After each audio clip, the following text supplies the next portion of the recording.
چلیے آگے چلتے ہیں. بندے اللہ کے حضور میں قیامت کے دن حاضر ہوں گے. اس دن ایسے ہی آدمیوں کے لیے جنت ہے. جنت ایسے ہی آدمیوں کا مقام اور مأویٰ یعنی ٹھکانہ اور ملجا پناہ گاہ ہے. معرفت الہی، محبت خداوندی، انس باللہ یعنی اللہ سے قرب رکھنا، مانوس ہونا، شوق لقاء رب العالمین، اللہ کی ملاقات کا شوق، اور لقاء رب العالمین سے فرح و مسرت حاصل ہوتی ہے. یعنی یہ خیال بھی ان کے اندر خوشی پیدا کر دیتا ہے کہ ایک دن ہم اللہ تعالیٰ کو دیکھیں گے اور اس کا دیدار کریں گے، اور یہ شوق انہیں لگ جاتا ہے. اپنے آپ سے پوچھئے کوئی شوق ہے یا نہیں، اگر نہیں تو خطرے کی بات ہے، ہونا چاہیے، یہ مطلوب ہے. رضا الہی دنیا میں انسان کی روح کا ماوا اور ملجا ہے.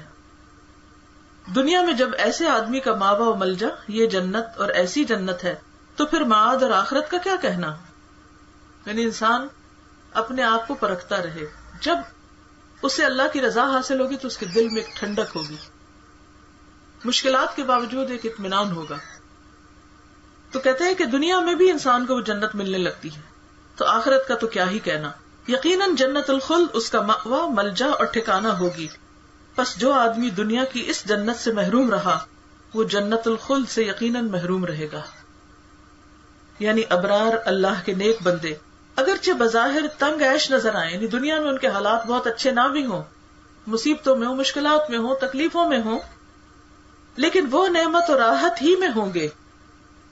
کون سی نعمت اور راحت میں؟ یعنی کھانے کو نہیں تب بھی وہ خوش ہیں. اللہ کی رضا کی جو مٹھاس ان کو نصیب ہوتی ہے. اور فساق و فجار یہاں وہاں ہر دو جگہ جہنم میں ہوں گے. خواہ دنیا کی ساری وسعتیں ان کے لیے موجود ہوں، ہر چیز بھی ہو، لیکن دل ہی خوش نہیں. اللہ تعالیٰ کا ارشاد ہے، من عمل صالحا من ذکر او انثى وهو مؤمن فلنحيينه حياة طيبة وَلَنَجْزِيَنَّهُمْ أَجْرَهُمْ بِأَحْسَنِ مَا كَانُوا يَعْمَلُونَ. جو شخص نیک عمل کرے گا، مرد ہو یا عورت، اور وہ ایمان بھی رکھتا ہو، تو ہم اس کی زندگی اچھی طرح بسر کرائیں گے. جس طیب الحیات اور بہترین زندگی کا ذکر ہوا ہے وہ اسی دنیا کی زندگی ہے، اور اسی بہترین زندگی کا نام دنیا کی جنت ہے. جیسا کہ اللہ جس شخص کو چاہتا ہے کہ اسے راہ راست دکھائے، سیدھا راستہ دکھائے، اس کے سینے کو اسلام کے لیے کھول دیتا ہے، اور جس شخص کو چاہتا ہے کہ اسے گمراہ کرے تو اس کے سینے کو تنگ اور بھنچا ہوا کر دیتا ہے، اس کی خوشی چھین لیتا ہے، اس کے اندر اضطراب پیدا کر دیتا ہے. تو انسان کسی سے فتویٰ لینے کی بجائے اپنے دل سے فتویٰ لے، وہاں جھانک کے دیکھے کہ کیفیت کیا ہے. ملاحظہ فرمائیے کہ شرح صدر سے زیادہ اور بڑی نعمت کیا ہو سکتی ہے، اور ضیق صدر یعنی دل کی تنگی اور تنگی قلب سے زیادہ کون سا بڑا اور سخت عذاب. آگاہ رہو، خاصان خدا ایسے امن میں ہوں گے کہ قیامت کے دن نہ ان پر خوف طاری ہوگا اور نہ وہ آزردہ خاطر ہوں گے. یعنی ان کے دل پہ کوئی ملال، بوجھ، غم، دکھ، تکلیف نہ ہوگی. یہ وہ لوگ ہیں جو اللہ تعالیٰ سے ڈرتے رہے دنیا میں. ان کے لیے دنیا کی زندگی میں یہی خوشخبری ہے، اور آخرت میں بھی اللہ تعالیٰ کی باتوں میں فرق نہیں آتا. یہی بڑی کامیابی ہے. یعنی اصول اور فارمولہ ایک ہی ہے. جیسی دنیا میں دل کی حالت ہے کل کو بھی ویسی ہی ہوگی. پس وہ مومن مخلص بندہ جسے خدا قدوس سے کامل ترین خلوص ہے، اس کی زندگی، اس کا عیش بہترین زندگی اور بہترین عیش ہے. اور ایسا آدمی سب سے زیادہ خوشحال، طرف الحال اور مالا مال ہے، یا مرفہ الحال یعنی جس میں خوشی ہے، اس کو عیش و عشرت میسر ہے، مادی نہیں بلکہ دل کی، قلبی. ایسے آدمی کو سب سے زیادہ انشراح صدر یعنی جو وہ کر رہا ہے اس پر وہ پوری طرح مطمئن ہے کہ میں صحیح رستے پر ہوں، اور سرور قلب حاصل ہوتا ہے. جب اللہ کے راستے پہ چلتا ہے تو اس کو خوشی بھی ملتی ہے، اسی کے اندر سے، اس کام میں، اس تھکاوٹ میں. اور یہ وہ جنت ہے جو اسے دنیا میں وعدے کی جنت سے قبل ہی حاصل ہوگی. خدا حضرت صلی اللہ علیہ وسلم کا ارشاد ہے، اذا مررتم بریاض الجنت فرتعوا، جب تم جنت کی کیاریوں سے گزرو تو اس میں چر لیا کرو. یہ سن کر صحابہ عرض کرتے ہیں، یا رسول اللہ جنت کی کیاریاں کہاں اور کیا ہیں؟ آپ صلی اللہ علیہ وسلم نے فرمایا حلق الذکر، ذکر خداوندی کے حلقے، یعنی جہاں اللہ کی باتیں ہوں، یہ جنت کی کیاریاں۔ آپ نے محسوس کیا ہوگا کہ جب کبھی ہم کسی قرآن کی مجلس سے لوٹتے ہیں یا جہاں لوگ اللہ کی باتیں کرتے ہیں تو اس کے بعد ہمارے دل کی حالت مختلف ہوتی ہے، ہمارا ایمان بڑھ چکا ہوتا ہے اور دل کا شرح صدر اور سکون اور اطمینان اور ایک خاص کیفیت طاری ہوتی ہے۔ اس کے برعکس آپ بازار ہو کر آئیں تو جو آپ نے کمایا ہوتا ہے وہ بھی لٹا کے آتے ہیں، بالکل الٹا اثر ہوتا ہے۔ تو ہم میں سے ہر شخص خود اپنے اپنے دل کا جائزہ لے، اور اگر سمجھے کہ ایمان کمزور ہے، گاڑی میں پیٹرول کم ہو گیا، ختم ہو گیا ہے، تو پھر کیا کریں؟ پیٹرول سٹیشن چلے جائیں، حلق الذکر میں چلے جائیں۔ اس قسم کی جنت کے متعلق آپ کا یہ ارشاد ہے ما بین بیتی و منبری روضۃ من ریاض الجنہ، میرے گھر اور میرے ممبر کے درمیان جنت کی کیاریاں ہیں، کیونکہ وہاں کیا ہوتا تھا؟ درس و تدریس، حدیث پڑھائی جاتی تھی، علم کی مجلسیں ہوتی تھی۔ آپ کا یہ ارشاد بھی اسی قسم کی جنت کے متعلق ہے۔ صحابہ رضوان اللہ تعالی علیہم اجمعین نے آپ سے صوم وصال کے متعلق دریافت کیا، یعنی روزے پہ روزہ بغیر افطار کی، تو آپ نے لوگوں کو منع کر دیا۔ صحابہ نے عرض کیا انک تواصل، آپ تو اس طرح روزہ رکھتے ہیں؟ آپ نے جواب دیا انی لست کہیئتکم انی اظل عند ربی یطعمنی ویسقینی، میں تمہاری طرح نہیں ہوں، میرا حال یہ ہے کہ میرا رب مجھے کھلاتا ہے اور پلاتا بھی ہے۔ اس حدیث میں آپ یہ خبر دیتے ہیں کہ جو غذا اور خوراک آپ کو مل رہی ہے وہ پروردگار عالم کی جانب سے ہے، اور وہ اس مخصوص اور ظاہری کھانے پینے کے قائم مقام ہوتی ہے۔ نیز یہ غذا اور خوراک صرف آپ ہی کے لیے مخصوص ہے، کسی دوسرے کو حاصل نہیں۔ اس درجے کی تو حاصل نہیں، لیکن اس کا کچھ نہ کچھ تجربہ اور مشاہدہ آپ نے بھی کبھی کیا ہوگا کہ جب آپ روزے کی حالت میں ہوتے ہیں، آپ کچھ کھا پی نہیں رہے ہوتے، لیکن آپ کا دل زیادہ خوش ہوتا ہے بنسبت اس دن کے جب آپ نے ایک ہائی ٹی یا ہائی لنچ کیا ہو۔ وہ وقتی طور پر تو آپ کو مزے آ رہے ہوتے ہیں، زائد ضرورت ڈشز آپ کھا رہے ہوتے ہیں، لیکن اینڈ آف دا ڈے پھر کیا ہوتا ہے؟ تکلیف ہوتی ہے۔ روزہ رکھنے سے پہلے ضرور خوف ہوتا ہے کہ پتہ نہیں کیا گزرے گی، پیاس سے مری نہ جاؤں، اللہ کوئی نہیں مرتا، لیکن شیطان ڈراتا ہے ضرور۔ پھر آپ نے دیکھا ہوگا کہ جب آپ رکھ لیتے ہیں تو ایسا سکون، ایسی خوشی کہ وہ کھانے کی خوشی سے بڑھ کر خوشی ہوتی ہے۔ للصائم فرحتان، روزہ دار کے لیے دو خوشیاں ہیں۔ اللہ کا ایک بندہ جب کھانے پینے سے صرف محبوب اعلیٰ کی رضامندی اور رضائی جوئی کے لیے اعتراض کرتا ہے، یعنی نہیں کھاتا پیتا، روزہ رکھتا ہے، تو اسے اس کے عوض ایسی چیز دی جاتی ہے جو پوری طرح اس کی قائم مقام ہوتی ہے، اور ظاہری خوراک اور غذا سے اسے مستغنی کر دیتا ہے، دھیان بھی نہیں جاتا کہ کچھ کھائیں۔ کسی شاعر نے کہا ہے لہا احادیث من ذکراک تشغلها عن الشراب وتلہیها عن الزاد، اس کے پاس تجھے یاد کرنے کی کچھ ایسے باتیں ہیں جو اسے کھانے پینے سے بھی غافل اور خود فراموش بنا دیتی۔ یعنی انسان کو جس چیز سے محبت ہوتی ہے جب وہ اس کے بارے میں باتیں کرتا ہے تو وہ باتیں ہی اس کا پیٹ بھر دیتی، اس کو پھر کھانے کی طلب نہیں رہتی۔ لہا بوجہک نور یستضیء بہ ومن حدیثک فی اعقابها حادی، تیرے چہرے کے نور سے وہ روشنی حاصل کرتی ہے، یعنی جس خوشی سے تجھے ذکر کرتا ہے، اور تیری گفتگو اس کے لیے ہدی خانی کرتی ہے۔ ہدی خانی کیا ہوتا ہے؟ جب عرب اونٹ پہ بیٹھ کے سفر کرتے تھے تو راستے میں چلتے ہوئے گاتے رہتے تھے، تو وہ اونٹوں کے جو ساربان ہوتے تھے وہ ہدی خان بھی ہوتے تھے۔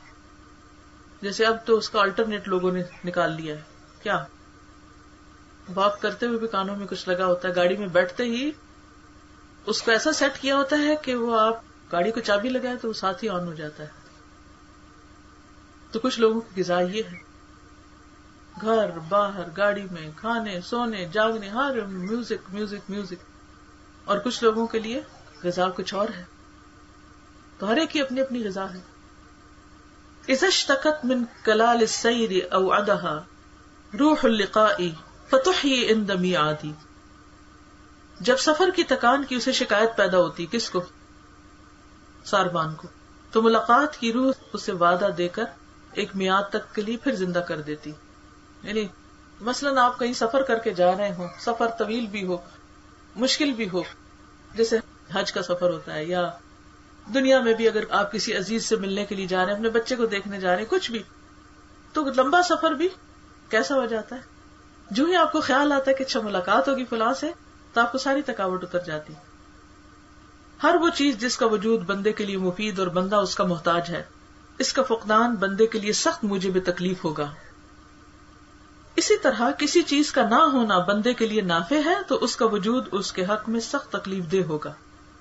کوئی ایسی چیز جو علی الاطلاق بندے کے حق میں نافع اور مفید ہے، وہ صرف اقبال علی اللہ اور اشتغال بذکر اللہ ہے. یعنی باقی چیزیں جو ہیں وہ کبھی ہوتی ہیں اور کبھی نہیں ہوتی، لیکن اللہ کا ذکر ایسی چیز ہے جو ہر حال میں آپ کے دل میں ہوتا ہے. کبھی بھی آپ اس سے ہٹے ہوئے نہیں ہوتے، غائب نہیں ہوتے، لہذا آپ کے دل کے اندر کی خوشی سخت سے سخت ترین حالات میں بھی باقی رہتی ہے. موٹیویشن کم نہیں ہوتی نیکی کے کام کرنے کی. اللہ سے محبت اور اس محبت سے لذت اندوز ہونا اور اللہ کی مرضی اور رضامندی کو ہر چیز پر ترجیح دینا، بلکہ اپنی حیات و زندگی اور دنیا کی ہر نعمت، سرور و مسرت، فرحت اور بہجت و رونق، اور اپنی زندگی کی ہر چیز کو اسی اللہ سے وابستہ کر دینا، ایسے امر کا بندے کے لیے معدوم اور مفقود ہو جانا اس کے لیے تمام تکالیف سے زیادہ تکلیف دہ عذاب ہے. یعنی اس کے لیے تکلیف کی بات کب ہے، کہاں ہے؟ جب وہ اللہ سے دور ہو. مگر چونکہ اس کی روح دوسرے ظاہری امور اور مشاغل میں خود مستغرق رہتی ہے، اس لیے یہ آلام، مصائب اور تکلیف و عذاب اس کی آنکھوں سے اوجھل رہتا ہے. یہی وجہ ہے کہ جس کی جدائی اور فراق اس کے لیے سب سے زیادہ موجب رنج و الم اور سخت تکلیف دہ ہے، وہ بھی اس سے غائب ہو جاتی ہے. اس کی حالت بعین ہی اس نشہ باز بدمست کی سی ہو جاتی ہے جو نشہ شراب میں چور ہو، اس کا گھر جل رہا ہو اور مال اور اولاد تباہ رہے ہوں، لیکن وہ نشے میں اس قدر مدہوش و بے خبر رہے کہ اسے کسی چیز کی خبر ہی نہ ہو. اس وقت ان اشیاء کا جلنا، تباہ و برباد ہونا اور اس تباہی اور بربادی کی تکلیف اس کی قوت شعور سے باہر ہے، کیونکہ سمجھ ہی نہیں رہا اس کو، کیونکہ شراب کے نشے نے اس کی قوت شعور کو بیکار کر دیا ہے. یہاں جو آپ نے سوال کیا تھا، کچھ لوگ کلمہ پڑھتے رہتے ہیں لیکن تو قوت شعور نہیں ہے نا، وہ دنیا میں مست ہیں، ان کے اوپر کسی اور چیز کا نشہ ہے، لہٰذا جب وہ یہ بات کرتے ہیں تو وہ صرف زبانی کلمہ دہرا دیتے ہیں، دل سے بات نہیں ہوتی. لیکن جب وہ صحیح اور تندرست ہو جائے، شراب کی بے ہوشی اور مدہوشی سے افاقہ ملے، تو اس وقت اسے اپنے حالات کا پتہ لگے. بالکل ٹھیک ٹھیک دنیا اور آخرت کی زندگی کا یہی حال ہے. دنیا سے جب کوچ ہوگا، پردہ غیب کے امور شہود میں آئیں گے، یعنی وہ سارے مناظر نظر آئیں گے، موت کے فرشتے نظر آئیں گے، اور پھر قبر میں ان کا حساب کتاب اور یہ سب چیزیں جب جنت جہنم دکھائی جائیں گی، یعنی جو ساری غیب کی حقیقتیں وہ سامنے لے آئی جائیں گی، اور آخرت کی چیزیں یکے بعد دیگرے سامنے آئیں گی. مگر صورتحال یہ ہوگی کہ اب وہ دنیا سے جانے کی تیاری کر رہا ہے، دنیا سے منتقل ہو کر بارگاہ الہی میں پہنچ رہا ہے، اور اپنے سامنے حسرتوں کا میدان پاتا ہے، مصائب اور عذاب دیکھتا ہے. اس وقت وہ آلام یعنی درد، حسرتیں اور مصائب یعنی مصیبتیں، عذاب اس کے سامنے ہیں. وہ اس قدر خطرناک ہیں کہ دنیاوی آلام و تکلیف سے کئی ہزار گنا زیادہ ہیں. اور پھر یہ کہ دنیا میں انسان کو کوئی تکلیف پہنچتی ہے تو وہ اس کی تلافی کی امید رکھتا ہے، یعنی برے حالات بھی گزر جاتے ہیں، اور یہ بھی جانتا ہے کہ دنیا میں جو چیز بھی اس کے ہاتھ سے نکل گئی وہ تھی ہی اس لیے کہ کسی نہ کسی دن ختم ہوگی. یہ چیز انسان کو تسلی دے دیتی ہے نا کہ ہر نعمت زائل ہونے والی، کل نعیم زائل. تو جب کوئی ایک چیز انسان کو ملتی ہے جس سے انسان کو خوشی حاصل ہوتی، مطلب بچہ پیدا ہوتا ہے، ماں خوش ہو جاتی، پھر جب تک وہ اس کے ساتھ چمٹا رہتا ہے اس کی خوشی کا کوئی اندازہ نہیں ہوتا، ہر تکلیف اس کے لیے برداشت کرتی. لیکن جب بڑا ہوتا ہے، انڈیپینڈنٹ ہوتا ہے، مرضی ہوتی، پھر شادی کر لیتا ہے، پھر ماں باپ کو چھوڑ کے چلا جاتا ہے، ملک بھی چھوڑ جاتا ہے. اگرچہ ماں صدمہ اٹھاتی ہے لیکن کیا کہہ کے اپنے آپ کو تسلی دے دیتی کہ تو ہر جگہ ہوتا ہے. پرندے بھی انڈے دیتے ہیں اور پھر ان سے بچے پیدا ہوتے، پھر وہ سارے اڑ جاتے ہیں، تو اس گھر کے بھی سارے پرندے اڑ گئے، تسلی آ جاتی. تو اسی طرح دنیا کی ہر تکلیف فانی ہے.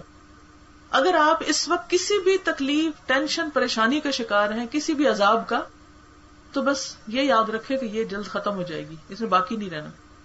مثلا کسی نے آپ کو کچھ کہہ دیا، بے روا ناروا بات آپ کے بارے میں کہی، بےہودہ الزام آپ پہ لگایا، وقتی طور پر آپ کو تکلیف ہوگی، لیکن آپ ایک دن اٹھیں گے آپ کا دل دکھی ہوگا، دوسرے دن اٹھیں گے حدت کم ہوگی، تیسرے دن اور کم، چوتھے دن شاید بھول بھی جائیں. اس لیے 3 دن تک ناراض ہونے کی بس اجازت ہے. چوتھے دن پھر کیا کرنا چاہیے؟ واپس لوٹنا چاہیے.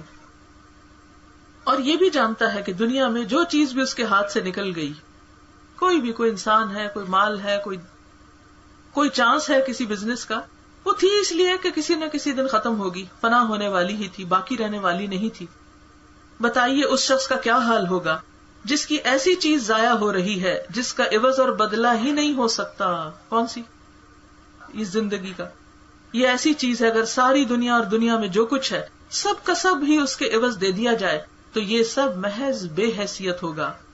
حق سبحانہ و تعالی اگر اس فوت شدہ چیز اور اس کی حسرت و علم کے عوض اسے موت دے دے تو بندہ اس کا حقدار بھی ہے، اور موت ہی اس کے لیے ایک بہترین تمنا اور خوش آئند آرزو اور بڑی سے بڑی حسرت ہو سکتی. ایسا ہوتا ہے نا کہ بعض اوقات پے در پے آپ کے اوپر پریشانیاں آتی. کیا چیز تسلی دیتی ہے آپ کو؟ شکر ہے اس دنیا نے ختم ہو جائے گا، شکر ہے یہ سب کچھ ختم ہو جائے گا اور پھر ہم اپنے رب سے جا ملیں گے. اور اگر وہ تکلیفیں رب کے راستے میں آ رہی ہو تو انسان پھر ان کے اوپر بھی شکر ادا کرتا ہے کہ اللہ اس کے ذریعے تو نے مجھے اپنے سے اور جوڑ لیا، اور اس کے اندر ایک اطمینان بھر جاتا ہے اور اس کو یقین ہوتا ہے کہ ایک دن یہ سب ختم ہو جائے گا، اور موت کا اسے انتظار رہنے لگتا ہے، یعنی کہ وہ موت مانگتا ہے. اب دیکھیں کہ لوگوں نے کس کو چھوڑا. امام بخاری جیسے شخص جنہوں نے کتاب اللہ کے بعد سب سے صحیح کتاب لکھی، 90,000 لوگوں نے ان کی زندگی میں ان سے وہ کتاب پڑھی. ایسا مقام شاید ہی کسی کو ملا ہو، بلکہ نہیں ہے ہماری اسلامی تاریخ میں، کوئی ان کا پائے کا نہیں ہے بندہ. لیکن آپ کو معلوم ہے کہ ان کے ساتھ کیا ہوا آخری زندگی میں، اور کس قدر بے قدری کی گئی، اور پھر وہ کس چیز کا انتظار کرتے تھے اور کیا دعا مانگی انہوں نے اپنے لیے. تو بات یہ ہے کہ دنیا تو جنت ہے ہی نہیں. اگر آپ بندوں کے لیے کوئی کام کریں گے تو بندے تو بے وفا ہیں، وہ خود محتاج ہیں، آپ کو کیا دیں گے. لیکن اگر آپ نے کوئی بھی چیز اللہ کے لیے کی تو جب بندے بے وفائی کریں تو آپ کو ذرا دکھ نہیں ہوتا، تھوڑا سا ہوگا تھوڑا بہت، لیکن آپ کیا کہہ کے سنبھل جائیں گے کہ میں نے تو اللہ کے لیے کیا تھا اور اللہ کے یہاں میرا اجر محفوظ ہے. اگر یہ بندہ ناشکرا پن کر رہا ہے تو کیا ہوا، جو میں نے اس کو دیا وہ اللہ نے لکھ لیا. عموماً صدمے کس بات پہ پہنچتے ہیں کہ ہم نے کسی کے ساتھ اچھا کیا اور جواباً ہماری ناقدری کی گئی. یہی ہوتا ہے. آپ بچوں سے نالا ہوتے ہیں، ہم نے اتنا تمہیں تکلیفوں سے پالا اور تم اتنے ناخلف ہو، بات ہی نہیں سنتے. شوہر کے لیے انسان کیا کیا قربانیاں کرتا ہے اگر وہ کسی چیز کی قدر نہ کرے. رشتہ دار ساتھ چھوڑ دیں، وہ الٹا الزام تراشی کرنے لگے، دوست پیچھے ہٹ جائیں. یہ وہ صدمے ہیں جن پہ عام طور پر لوگ اپنے ہوش و حواس کھو دیتے ہیں، لیکن اللہ والے نہیں کھوتے. ان کے دل میں ویسے ہی اطمینان باقی رہتا ہے، ان کی جنت وہیں کی وہیں ہوتی ہے، کیونکہ وہ یہ سب کچھ صرف اپنے رب کے لیے کر رہے ہوتے ہیں اور ان کو پورا یقین ہوتا ہے کہ رب اجر ضائع نہیں کرے گا. یہ بندے ہیں جو ناقدری کر رہے ہیں، رب نہیں کرتا. تو یہ چیز اس کے دل کو خوشی سے بھر دیتی اور وہ شدید غم کے موقع پر بھی انتہائی پرسکون رہتا ہے. تو اپنی اپنی کیفیت دیکھیں، ہے ایسی. کسی بھی غم کے موقع پر اپنے سے سوال کریں کیا حال ہے اس وقت میرا، اپنا حال بھی پوچھا کریں. سب کا پوچھتے رہتے ہیں. جب کوئی بےزتی کر جائے، جب کوئی جھوٹی بات آپ پہ لگا جائے، جب کوئی آپ کے کام کو بالکل ہی بیکار سمجھے کہ یہ تم کیا کرتے رہتے ہو سارا وقت، کیا فائدہ ہے اس کا، کسی اور کام میں لگتے تو پتہ نہیں کیا کچھ بنا چکے ہوتے ہیں. تو اس وقت انسان اپنے آپ سے پوچھے کہ کیسا لگ رہا ہے. اگر اللہ کے لیے کیا ہو تو آپ یقین کریں کہ ایسی راحت ملتی ہے ان تانوں سے کہ اللہ تو جانتا ہے نا تیرے لیے کیا تھا. ان سے تو یہی توقع تھی، پہلے ہی توقع تھی کہ یہ ناقدری کریں گے، کیونکہ انسان تو ہے ہی ناشکرے. مگر یہ تمام باتیں بھی اس وقت ہیں جب رنج و الم محض فوت شدہ اشیاء کے متعلق ہو. پھر اس شخص کا کیا حال ہے جس کی روح اور جسم پر دوسرے بہت سے امور کا بار بھی ہو، جس کے اٹھانے کی اس کے اندر طاقت اور قدرت بھی نہ ہو. بہت سے ٹاسک ہیں، کام ہے. مبارک ہے وہ ذات جس نے اس ضعیف اور کمزور مخلوق کو اس قسم کے آلام اور مصائب کا محمل بنایا اور اس کے کندھے اس قابل بنا دیے کہ ایسے عظیم الشان بوجھ کو اٹھا سکے جسے بڑے بڑے پہاڑ بھی نہیں اٹھا سکے. لو انزلنا هذا القرآن على جبل لرأيته خاشعا متصدعا من خشية الله. اس وقت اپنے محبوب کو روبرو لے آئے جو آپ کو محبوب ترین ہو، جس کی جدائی آپ کو قطعاً گوارا نہ ہو. یہ محبوب یکا یک آپ سے چھن جائے تو بتائیے اس وقت آپ کا کیا حال ہوگا. حالانکہ یہ ایسا محبوب ہے کہ اس کا عوض اور بدل ممکن ہے. دنیا کی کوئی محبوب چیز چھن جائے تو اللہ تعالیٰ آپ کو اس کا نعم البدل دے دے گا، کچھ اور مل جائے گا اس کے بدلے. جس محبوب کا بدل اور عوض ہی نہیں اور وہ فوت ہو جائے تو کیا حشر ہوگا.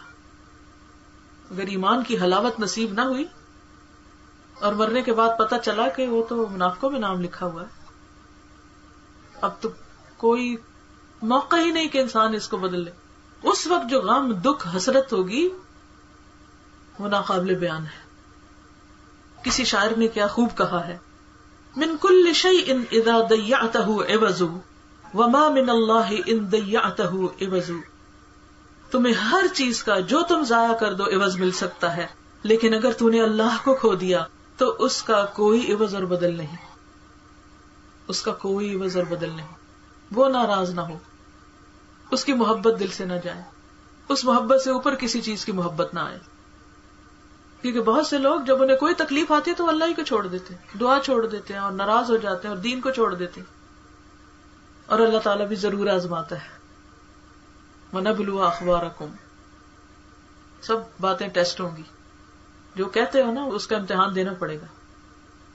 اور ایک حدیث قدسی ہے، یا ابن آدم خلقتک لعبادتی فلا تلعب وتکلفت برزقک فلا تتعب. ابن آدم اطلبنی تجدنی فإن وجدتنی وجدت كل شيء وإن فتك فاتك كل شيء وأنا أحب إليك من كل شيء.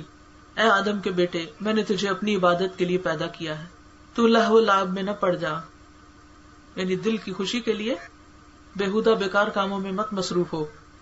میں نے تیرے رزق کی کفالت کی ہے، میں نے ذمہ لیا ہے کہ تجھے رزق دوں گا.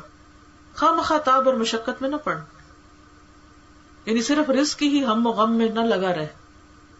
اے آدم کے بیٹے، طلب کر تو مجھے پائے گا، مانگ تو صحیح، میں تجھے مل جاؤں گا. اگر تو نے مجھے پا لیا تو ہر چیز پا لی، اور تو نے مجھے کھو دیا تو ہر چیز کھو دی. اور حال یہ ہے کہ میں تجھے ہر چیز سے زیادہ محبوب ہوں. کیسے پا لیا؟ کہ اللہ کی محبت ہر چیز کی محبت سے بڑھ جائے. وہ جو تکمیل والی بات ہے نا، وہ یہی تکمیل ہے کہ انسان اس مطلوب مقصود اس لیول کو پہنچ جائے کہ باقی ساری محبتیں اس کے تابع ہو جائیں. چلیے الحمدللہ چیپٹر مکمل ہو گیا. آپ کوئی سوال کر سکتے ہیں، کوئی کمنٹ کر سکتے ہیں، ورنہ میں ایک چیپٹر اور پڑھا سکتا. جی بولیے. کہنا چاہ رہی تھی کہ یہ تفصیل محبت کی جو بات ہے، مجھے یوں فیل ہوتا ہے کہ کلمہ بھی موت کے وقت شاید انہیں کو نصیب ہوتا ہے جن کی ایک تکمیل محبت ہو چکی ہے، کہ آپ کا مائنڈ اتنا فوکسڈ ہے کہ اس میں اور کوئی خیال ہی نہیں ہے. کیونکہ مرنے کے وقت تو کیسے ہوگا کہ آپ کا خیال ادھر چلا جائے، تکلیف بھی ہے، غم بھی ہے. بالکل، یعنی دنیا میں اگر غم اور تکلیف کے وقت اگر اللہ ہم کو یاد ہے نا، تو موت کی تکلیف کے وقت بھی وہ نہیں بھولے گا پھر انشاءاللہ. اور اسی لیے آپ نے دیکھا ہوگا کہ کئی لوگ جب ان کو انستھیزیا دیا جاتا ہے یا ان کے اوپر بے ہوشی بھی ہوتی ہے تو وہ یا نماز پڑھتے رہتے ہیں یا پھر وہ ذکر کوئی کرتے رہتے ہیں یا ان کے ہونٹ ہلتے رہتے ہیں، کیونکہ وہ اتنے زیادہ اللہ کے یاد کرنے کے عادی ہوتے ہیں کہ وہ کسی وقت بھی بھولتا نہیں ہوں. لیکن اگر ہم دنیا کی باتیں اتنی زیادہ کرتے ہیں، کیے ہی جاتے ہیں تو پھر کیا ہوتا ہے، پھر ہر موقع پہ ہم اسی چیز سے لذت پاتے ہیں. خیر صرف لوگوں کی باتیں کر کے یا کوئی دنیا کے من پسند چیزوں کی باتیں، ان میں ہم خوش ہوتے ہیں.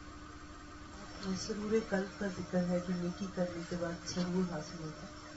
تو پرسنلی مجھے سمجھ نہیں آتی کہ وہ کون سی نیکی کے بعد آپ کو سرور حاصل ہوتا ہے، کیونکہ بہت سی نیکی کرنے کے بعد یہ خیال ہوتا ہے کہ مطلب کیا What I have done so special that I should feel proud of myself. Proud ہونے کی تو بات ہی نہیں ہے، اور نہ پراؤڈ ہونے کے لیے کہا گیا ہے یہاں.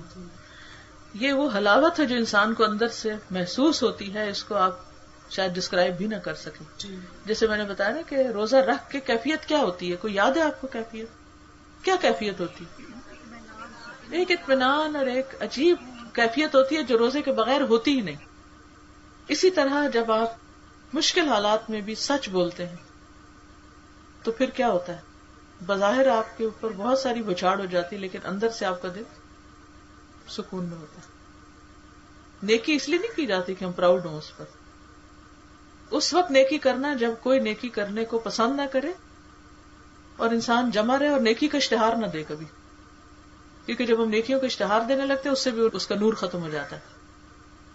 جی یہاں پر یہ جو شرح صدر سے زیادہ اور بڑی کیا ہو سکتی ہے، اور دیکھے صدر جی یہ یہاں پر سے کیا مراد ہے؟ Good question.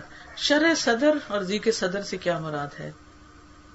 شرح صدر سے مراد یہ ہے کہ جو راستہ دین کا آپ اپنائیں اس پر آپ کا دل کھلا ہو اور آپ کے اندر کی آواز ہو جو میں کر رہا ہوں وہ ٹھیک کر رہا ہوں چاہے سب لوگ مخالف ہوں. یہ شرح صدر ہوتا ہے. دل کھل گیا، آپ کو اطمینان قلب نصیب ہے کہ جو راستہ میں نے اختیار کیا. مثلاً آپ کے اگر کسی بھی نیکی کے کام پر اعتراض شروع ہو جاتے ہیں تو عموماً کیا ہوتا ہے کہ ہم لوگوں کی مخالفت کی باتیں سن کر گھبرا جاتے ہیں اور پھر شک میں پڑ جاتے ہیں اور پھر ہم پیچھے ہٹنے لگتے ہیں. تو یہ شرح صدر نہیں ہوا تھا. کیوں ہم کہتے رب اشرح لی صدری ویسر لی امری؟ یہ جو امر ہے میرا، یعنی دین سیکھنا اور سکھانا اور عمل کرنا اس پر، اس کو تو میرے لیے آسان کر دے. کب آسان ہوگا؟ جب پہلے دل کھل جائے گا اور اس کو آپ خوشی سے قبول کریں گے، اطمینان سے لیں گے. آگے آئے گا، آپ دیکھیں گے یحبہم ویحبونہ ولا یخافون لومۃ لائم. اللہ ان سے محبت کرتا ہے، وہ اللہ سے محبت کرتے اور کسی ملامت کرنے والے کی ملامت سے نہیں ڈرتے، کیونکہ ان کو پتا ہوتا ہے جو کر رہے ہیں ٹھیک کر رہے ہیں. یہ جو یقین ہے نا کہ جو کر رہے ہیں صحیح کر رہے ہیں، یہ شرح صدر ہوتا ہے.